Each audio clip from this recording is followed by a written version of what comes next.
yung toothpick? Nakainin ko na lang ulit.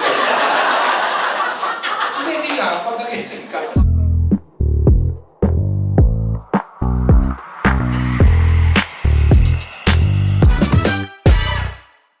Yun, ako.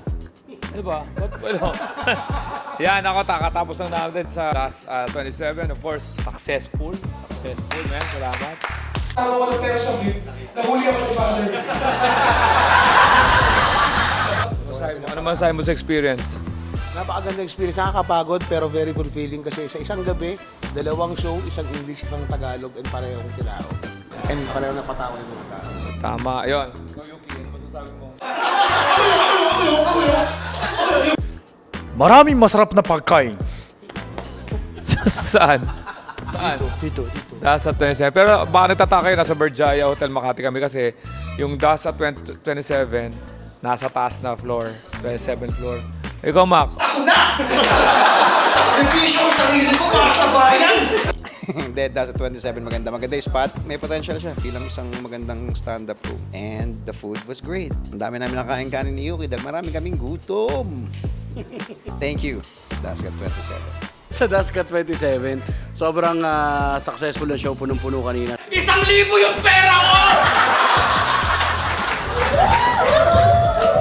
So, enjoy din namin yung show. Solid. Nagulat kami sa Das at 27 kasi iba-iba yung tao na naman. May mga... may galing sa US para manood. May galing sa California, Virginia yung nanood yung sa left side. May taga-Australia sa kanan. Of course, Pinoy. Hindi namin nasaan yung yung Das at 27. Makati on a Friday. Tapos, ang makakatuwa nito pare, ito pala, nakakatuwa dito. Itong lineup ng Das at 27 are the core. Ito talaga yung kami, di ba talaga yung unang-unang nag-show ng, di ba? Tama ako. Kahit saan. Love trip. Ayos! Kami po ang comedy crew. Maraming salamat sa pagsuporta sa Dasa 27, Berjaya Hotel Makati, Makati Avenue, Corner Eduque. Ito po, magandang hotel to.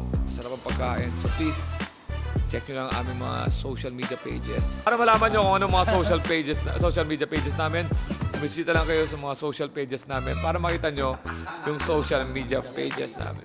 O kaya punta kayo sa Google, tapos type nyo comedy crew. Social media pages.